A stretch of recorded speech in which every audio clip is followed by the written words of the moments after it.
Hey everybody, welcome back to Being Authentic. I'm your host, Patrick Farabaugh, and I'm also the publisher of Our Lives Magazine. That's Madison's LGBT magazine. You can find it online at ourlivesmadison.com. Now, I did something interesting this past week, and I mentioned it in the first segment with Aaron Rodgers from Z104. One of the things that I'm trying to do is really open up the show, the format of the show, to something that's a bit more community-based, where listeners can be active participants in the show. If you go online to ourlivesmadison.com, there's a button that says radio show. If you click on it, you can actually submit to be a guest on the show and come on and talk about anything that you think needs a bit of heightened attention. And our next guest did just that. Jennifer Cloute is a board member with Outreach, the LGBT Community Center, and she lives down in Rock County. And for the rest of that, that's probably the best way to set it up. I'll leave it to Jennifer to kind of help fill people in. Jennifer, welcome to the show. Thank you, Patrick. I'm glad to be here. Yeah, it's great to have you on. Now, you filled out. You were one of the first people to fill out the form, and I was really excited to see that come through. And you filled it out because you are the partner of a trans person, right? That's correct. And it was something even more unique about your situation is you actually went through the transition with your spouse, not a partner, I'm sorry. That's correct. I did. We actually were married as man and wife about 8 years ago. We were together about 4 years ago before that. And it wasn't until 5 years that we were married when she actually came clean and said that she'd kind of been hiding a secret from me and that she was actually transgender. Now, at that point, I could imagine that conversation going a couple ways.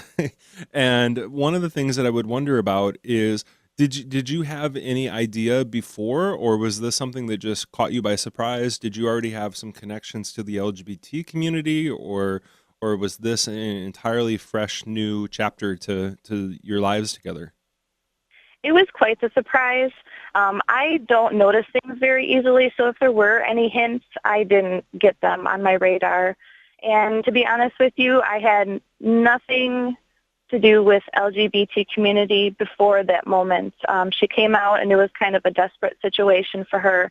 She really wanted to tell me and get it off her chest. And I was very surprised, but after much soul-searching, I decided that I wanted to stay by her side and help her during the whole transition. And in the meantime, I became a larger part of the LGBT community with the outreach group.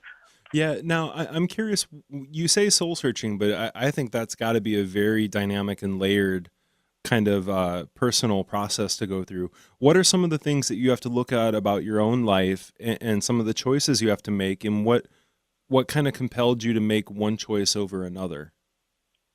Well, it is multi-layered, that's definitely for sure. It was almost like the stages of loss. At first, I loved her so much, I just wanted to comfort her and be there for her. But then there was a week where I'm like, wow, this is way out of this world. I don't know if I can do this. This isn't the life that I imagined. But the more I read about transgender topics on the internet and books, the more I realized that it's a lot more common than people would think. And at the end of the day, I loved her for who she was as a spirit, as a soul. And so I decided that I wasn't going to let this change or the revealing of her true self affect my marriage to her. You know, when you were describing about you didn't know if you could do this wasn't the life that you'd planned, I actually had an old Peanuts cartoon come to my mind where you see Charlie Brown and Snoopy sitting on a kind of like a dock together at the end of a dock, and the caption in it, the little speak bubble says, "My entire life can be described in one sentence. It didn't go as planned, and that's okay." Exactly. That there's a saying that I go by is life is what happens when you're busy making other plans. Yeah. So it's just kind of how we've rolled with it. So what are some of the changes that you guys have had to make as a couple throughout her transition? Well, there's been many things that we've had to do. We eventually had to come out to our friends, our family, our employers, and our community in general. And that took a long time. As a partner or as two people in a relationship, the dynamic changed a lot. Before it was pretty common, the husband of the house and the wife does what he needs to make him happy, that kind of thing. And so that has definitely been the biggest shift that I've had to deal with, is trying to find out where I am in comparison to her in our relationship. As far as like gender roles, you mean? Yeah, gender roles is a very good way to put it. Yeah. So what are some of those changes? What's something that you've taken on, or your wife has taken on, or perhaps let go of? Are there more kind of solid examples you could toss out? There are. Before, I was basically the only person who did housework. She did participate in some things. She's going to get mad at me if I don't say that. But I was the main person who was doing everything in the household. I did most of the nurturing, and she took care of more, male, I guess, type of roles of working on the cars, working on the outside of our house, being the person making all the decisions in the family. And it's balanced out quite a bit now, where she does a lot of the housework now. I help her outside a lot. We make dual decisions now instead of just going by whatever she wants to do. So it's been quite the shift.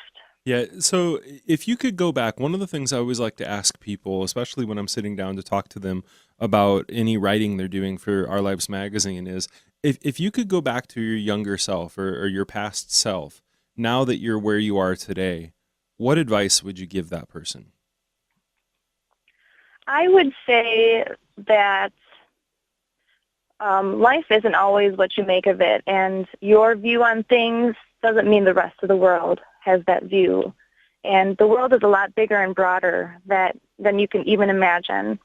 And life is going to change, and the only way to survive it is to change along with it. Yeah. Were there any things in hindsight that you may be stressed about too much, or in turn stressed about not enough? I think the main thing that I did as a spouse is that I was too worried about what some of my family members would do, my grandparents especially. I felt like they weren't going to accept it at all, and actually I was really surprised, and they did accept us very readily. I also was too worried about her passing, and what passing means is that identifying as the gender she wants to be, which is female. During her transition, it was gradual, and I wanted to kind of speed it up and wear dresses and makeup, and she wasn't comfortable with that. So I kind of wish I would have backed off on that a little bit. Right. Those are both good things to point out at. Now, you did something that I think goes farther than the average person in your relationship dynamic would do, and kind of took on some activist roles with your work with outreach. How did that come about? Well, I felt utterly alone when she came out to me. I felt like I was the only person in this whole universe that was in this position, and it was very isolating, and I felt really helpless. And I was introduced to outreach by our therapist, actually, and that really broadened my horizon, and it opened up a world where I saw that, we need to do more work in the community as a whole. And since it basically became my life, I wanted to kind of pay back that help that they gave me, and I wanted to become more active in our community. Yeah. Now, to pay that back. now through doing that, what does some of that activism look like? Like, what's some of the work that outreach is doing that you've been able to benefit from or support? Outreach in Madison and Rock County, we have many, many groups that help support anybody of the LGBTQ spectrum. We do have transgender support groups that go on. Spouse or partners of transgender people support group is now in session. I helped start that with somebody else. And we also have other things for gay people, people who identify as lesbian, as bisexual. Anything you can identify with, there's probably going to be a group that can help you, or even just get you linked into people who are more like you. Yeah, I remember back when I was trying to work through all of those pieces of my own identity. Like, I was a teenager going through that at the time. And I remember the fear of even just walking through the doors of a place that was kind of really established as an LGBT location. For other people that are there, what would you tell them? Like, what could you do to kind of make it easier for them to connect and begin receiving those services and that support? I just want them to know that that one giant leap is going to take you so far. The Outreach Community Center is a extremely welcoming environment, and I know it can be really intimidating, especially if you're not quite out or you're questioning yourself. But there's so many resources that Outreach can provide to you, and you can make so many friends along the way like I have. And, even aside from being the partner of a transgender person, even people who identify as heterosexual or cisgender, which means you identify as the gender you were born in, Sure. even that you'll find a community that will accept you just as you are. You don't have to be part of that LGBTQ spectrum to become part of that community. I couldn't agree more. Well, I definitely want to thank you for taking the time today. Hopefully in the future, we talked about getting your wife to come on the show. I would love if that was something that should be open to, because it'd be interesting to hear what it's like from the other side, kind of having to sit down with your spouse and say, honey, I have something to tell you.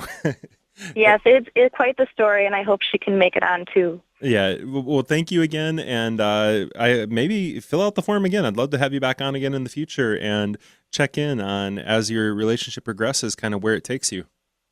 Sure, sounds good, Patrick. Thank you. Okay. Thanks, Jennifer.